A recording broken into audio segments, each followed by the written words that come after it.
Една од најзначајните личности во современата музика, вчера светските медиуми, па и нашите информира за Квинси Джонс, дека почина на 91 година, еден можеби најголем двигател во светот на современата музика, мултиталентираниот музички титан кој што соработуваше со Майкл Джексон, Френк Синатра, Реј Чарлс и уште многу други артисти. Со Марина денеска се обидувавме која беше најзначајната песна од Квинси Джонс, меѓутоа апсолутно мислам дека човекот остава такво наследство и практично секој од нас некако граби посебна епоха од творењето на легендарниот и, како кажавме, еден од најноминираните музички артисти и во Греми наградите или во Греми корпусот. Да, Зоки Беби или Зона Ристевски го имаме на онлайн линија кој ќе се вклучи денеска во утринска на Телма и се разбира ќе може да позборуваме малку повеќе за творештвото и опусот на Квинси Джонс, овој како што и спомена Марко и пишува и Телма, мултиталентиран музички титан, голема или огромна биографија, ако велиме животот беше неговиот живот беше музиката и неговиот живот беше токму таа професија, тогаш веројатно има многу што да се каже, а Зоки Бебе соодветната личност со која што може да зборуваме на оваа тема.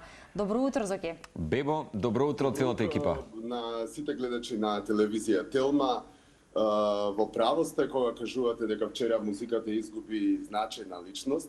Прво сакам да ве поздравам вас во студиото и да ви кажам дека не можев ни да сонувам дека еден ден ќе ми се деси една работа која што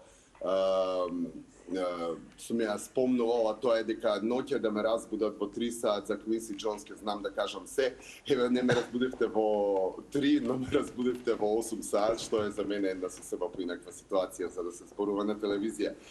Квинси Джонс е, убаво кажавте, титан на современата музика, но она пошто, да речеме, гледачите на Телма и воопшто македонската јавност би го познавала Квинси Джонс, се 3 албуми со Майкл Джексон. Мораме да почнеме со нив, затоа што тоа го прави препознатлив буквално кај секој кој што слуша музика. Тој именно по едно шоу на Даяна Рос успева да го убеди Майкл Джексон дека треба да излезе од The Jacksons и да направи соло кариера. Многу спонтано тоа дошло како соработка. Не било нешто планирано, не било нешто смислено дека од оваа соработка ќе се направат милиони. Едноставно требало да се спаси ликот и делото на Майкл Джексон кој што веќе се гушал во бендот со неговите браќа.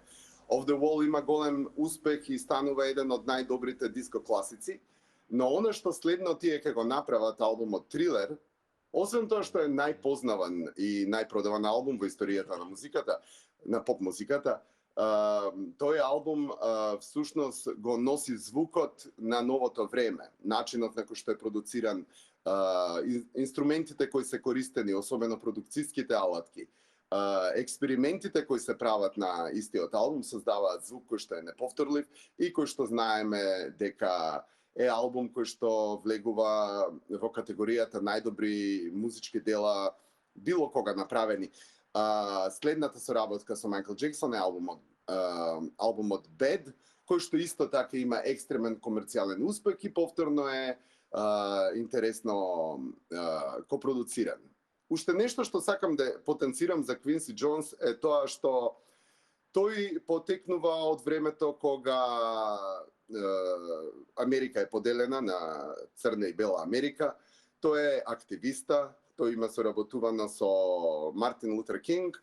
Меѓу другото, со Френк Синатра соработката е толку возбудлива. Првен изборот на Френк Синатра за диригент на бендот да го земе младиот Квинси Джонс е навистина храбра одлука на Френк Синатра, бидејќи со него ќе треба да патува низ Америка, а Америка тогаш е во сегрегација, каде што не така едноставно се патува од град во град, особено во јужните делови на Америка. Квинси Джонс е лик кој што ги спојува жанровите. Мене лично господинот The Dude или The Q ми е многу драг од Back on the Block албумот 89-та година, кога ја свесно почнувам да слушам некои други жанрови, проучувам джез, фанк, сол, бидејќи сепак сум дете од Скопје кој што растеше повеќе на европскиот, како да кажам, синти поп и така натака. Бево, ние тоа и изборевме утринава дека остава големо наследство и во светот и на филмот. Сигурно многу мина ќе се сетат дека наследството е енормно. Енормно, потоа нели се испроба Квинси Джонс. Греми, 28 Греми награди кои што тоа првино на колку е тој наградуван, тоа и не е толку битно, затоа што тоа е битна е музиката која што има оставено, филмската музика.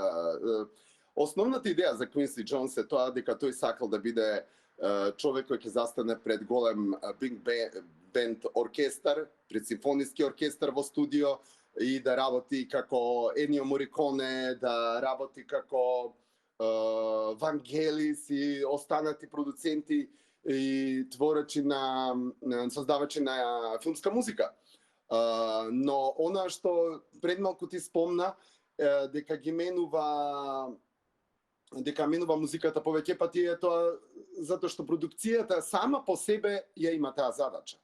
Значи, тоа е еден од оние од кои што останатите учеле, како тоа се прави и колку храбро тоа се прави.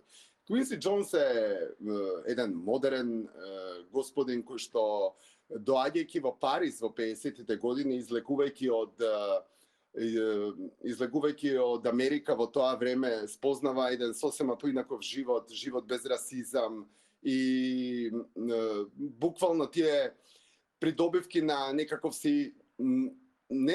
него вистински продуктивен модерен живот во раните 50-ти години од Париз, како на ист начин како и Майлс Дейвис што му бил битен Париз или Лондон, тој сваќа дека светот може да живее заедно и да колаборира на многу начини.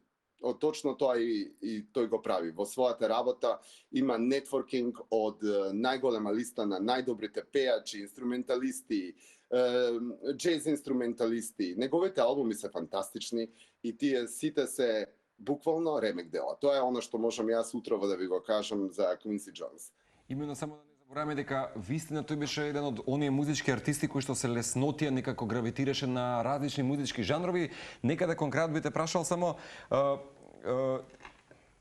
меѓу другото доста бил слушам, затоа вака се. Да, не знам дали во моментот не слушам, меѓутоа она што сакав да споменам дека тој почнал музичка кариера во џезот како трубач. Меѓутоа, дефинитивно останува и понатаму можеби еден од најнаградуваните што билишти и артисти.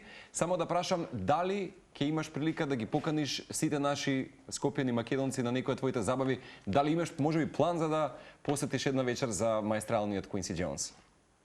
Да одвоиме трибют вечер. Па не знам дали во некои од твоите настапи бево, тоа ми беше прашањето. Па најверојатно кога би работел некаква поп музичка емисија како Поплава на времето или кога би имал радио емисија, не дека би правел трибют. Ја мислам дека е должност на луѓето кои што се во медиумите да обрнат внимание денес и да ги потсетат слушателите и гледачите на ова величина. Не знам што да ви кажам, можеби освен Квинси Джонс и Рик Рубин, ја не познавам вака екстремно мокни и големи продуценти, мислам, има секако, да можам да ги редам до задутре, но дека ја лично нека можам да направам трибют, но дефинитивно моите колеги на радиопрограмите имаат материјал за 7 дена трибют да прават.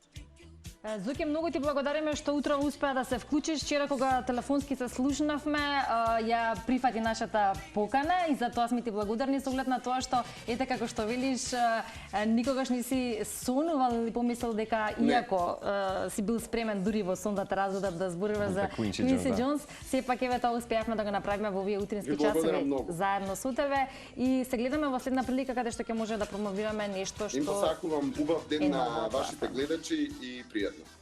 Поздрав. Исто и тебе. Еве, Кусо, нека биде овој мост до нашите следни соговорници. Малце уживете со утринска антилма и Квинси Джонс, барем некоја минута со неговата музика како убаво наследство.